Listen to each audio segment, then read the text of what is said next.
हमें आम आदमी पार्टी की नीयत पे शक है। इन्होंने जानबूझकर इसकी सियासत गरमाने के लिए ये काम करवाया है, क्योंकि अगर कोई सबसे बड़ा दुश्मन और छलावा देने वाला बंदा दलित वर्ग को है, वो है अरविंद केजरीवाल और आम आदमी पार्टी। आप देखो, पंजाब में इन्होंने कहा था हम डिप्टी सीएम दलित बनाएंगे। 3 साल हो गए सरकार बनाने को, आज तक नहीं बनाया। पंजाब में नौकरियों में दलितों का हक छीना जा रहा है। पंजाब में आम आदमी पार्टी की सरकार है।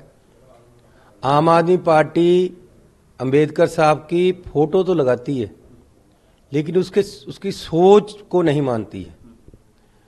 कल या 2 दिन पहले बहुत ही बुरी दुर्घटना हुई, मंदभागी है कि पुलिस की मौजूदगी में, जहां आम आदमी पार्टी की सरकार है पंजाब में, वहां जहां बहुत लोग आते जाते हैं, वहां अंबेडकर साहब की मूर्ति के ऊपर 35 फीट की एक पौड़ी लगाकर एक आदमी ने हथौड़े से उसको मारा है और बेअदबी की है। इसके लिए जिम्मेवार कौन है? वहाँ की सरकार जिम्मेवार क्यों नहीं है?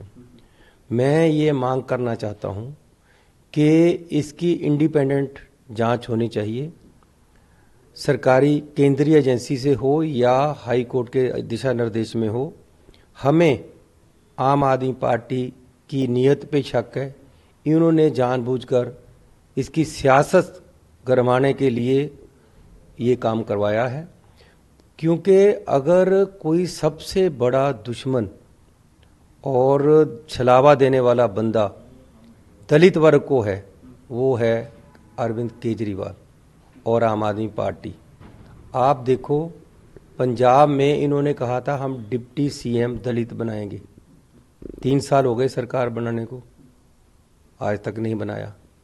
पंजाब में नौकरियों में दलितों का हक छीना जा रहा है।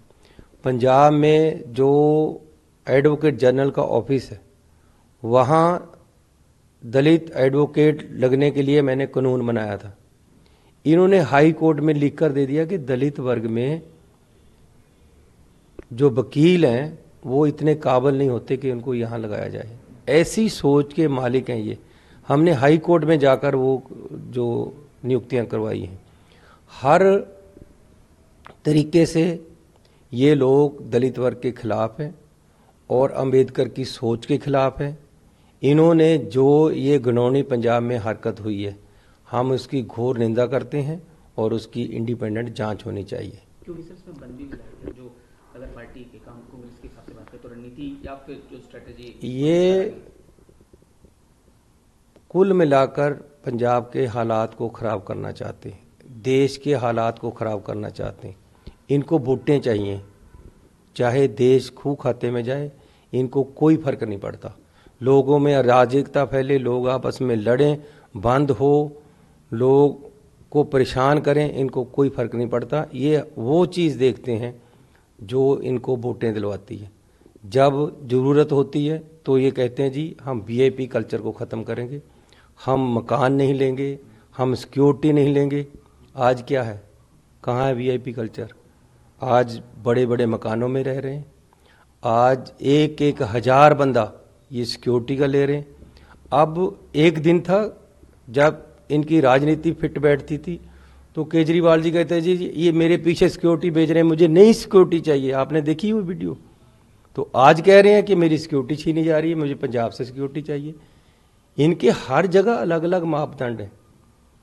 अगर औरत जाति के साथ किसी ने सबसे ज़्यादा बड़ा धोखा किया है तो वो अरविंद केजरीवाल और आम आदमी पार्टी है। इन्होंने पंजाब में कहा कि हम 1000 रुपया हर औरत को देंगे, लाइनें लगाकर फार्म भरवा लिए। आज 3 साल हो गए हैं सरकार बनी को पंजाब में इनकी, लेकिन 1 रुपया किसी औरत माता बहन के हाथ पे नहीं रखा है और धोखा करके वोटें ले लिए। एक बार नहीं, दूसरी बार फिर कहा जब पार्लियामेंट आई कि आपको अब 1100 रुपया देंगे, फिर नहीं दिया। अब दिल्ली में कह रहे हैं कि जी आपको 2100 रुपया देंगे, लाइन लगाकर फार्म भरवा रहे हैं। गरीब आदमियों के बेवकूफ़ बनाया जा रहा है और देना देना किसी ने कुछ नहीं है। हर बात में धोखा। अगर कोई धोखा देने के लिए, झूठ बोलने के लिए अगर कोई सबसे बड़ा जादूगर है तो उसका नाम अरविंद केजरीवाल है। क्योंकि सर आपने इसका जिक्र किया, ये महिला वाला काफ़ी राजनीति गरमा रही है दिल्ली में। ये इस समय पंजीकरण वाली बात जो सामने आई, उसके बाद फिर ये भी सामने आया कि इस तरह से पंजीकरण हो रहा था जो नियमों के खिलाफ था। अब आतिशी ये कह रही हैं कि बीजेपी भी पंजीकरण करा रही है अलग तरीके से महिला योजना में, अगर वो करा सकते हैं तो हम भी कराएंगे। चुनाव आयोग को पत्र भी लिखा है, आप क्या कहना चाहते हैं? अरे भैया, इन्होंने कुछ नहीं देना लेना, ये वोटें लेकर चले जाते हैं, उसके बाद महलों में रहते हैं, उसके बाद हर तरीके से देश को लूटते हैं।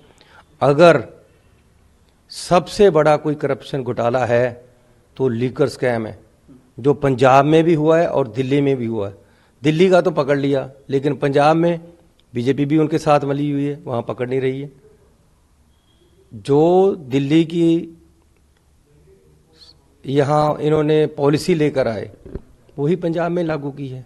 दोनों तरफ दोनों हाथों से लूट रहे हैं और फिर कह रहे जी हम सबसे बड़े ईमानदार हैं। कहाँ से ईमानदार हैं भाई? आज पंजाब का पैसा लूट कर यहाँ दिल्ली का इलेक्शन लड़ा जा रहा है। कहाँ से आ रहा है ये पैसा जो इतना? अब तो इनको कोई चंदा भी नहीं देता।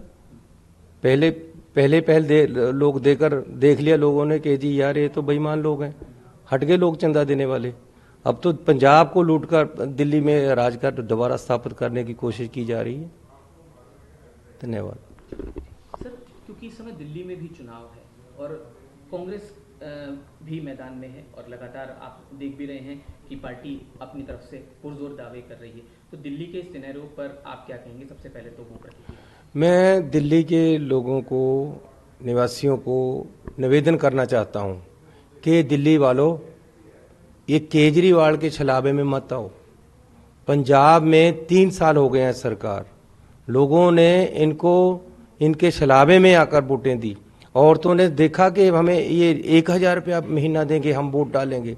सभी औरतें लाइन में लगी इनको वोट डालने के लिए। दलितों ने कहा कि ये हमारा डिप्टी सीएम बनाएंगे, वोट डालने लग गए। ये लोग छलावे में लेते हैं, सबसे बड़े जादूगर ये लोग छलावा देने के लिए हैं। इनको वोट मत डालो। आज पंजाब के लोग अंदर बड़ अपने मुंह पे चपेड़े मारते हैं कि यार ये कहाँ से हमने इनको वोट डाल दी, ये पंजाब को लूट कर ले जा रहे हैं। ये आपको बार बार ठग रहे हैं, इनकी ठगी में मत आओ। धन्यवाद। सर एक सवाल ये है, उन पर लेने का आरोप लगा। अब आतिशी ये कह रही हैं कि बीजेपी भी रजिस्ट्रेशन करा रही है और चुनाव आयोग को पत्र लिख कर कहा है अगर इस तरह का रजिस्ट्रेशन होगा तो हम भी 24 घंटे में वो रजिस्ट्रेशन करेंगे। आप उस रजिस्ट्रेशन के मामले पर या इस मामले पर क्या कहेंगे? अरे भैया, ये धोखेबाज लोग हैं, इन्होंने छलावा करना है। इनको कोई फर्क नहीं पड़ता कानून की कितनी धज्जियां उड़ रही हैं, इनको कोई फर्क नहीं पड़ता कितना करजई देश और दिल्ली हो रहा है, कितना करजई पंजाब हो रहा है। इनको कोई फर्क नहीं पड़ता। हर महीने 30,000 करोड़ टोटल ये साल का लेते हैं और हर महीने हर रोज लोन उठाया जा रहा है पंजाब को करजई करने के लिए। पंजाब में अगर एमसी को भी टिकट दी है तो दिल्ली के लिए चंदा उससे लिया है, पैसे लेकर उसको टिकट दी है। ये लोग बेईमान हैं, ये लोग देश विरोधी हैं। ये लोग देश को बर्बाद कर देंगे अगर केजरीवाल कभी आगे आ गया। ये जो विजिलेंस, ईडी, सीबीआई अगर इसके हाथ में कभी आ गई तो सबसे बड़ा देश का नुकसान होगा। सर आप बीजेपी अगर जो अमित शाह जी ने पार्लियामेंट में अंबेडकर साहब से के खिलाफ बोला है, उसके परिणाम स्वरूप आज बेअदबियां अंबेडकर साहब की बुत की हुई हैं। लोगों को हौसला मिल गया, आम आदमी पार्टी के लोगों को हौसला मिल गया कि अब इस तरफ भी चलेंगे, कोई कुछ रोकने वाला नहीं है। सबसे बड़ी बुरी बात उस दिन हुई जब अंबेडकर साहब के खिलाफ अमित शाह होम मिनिस्टर होते हुए पार्लियामेंट में बोले।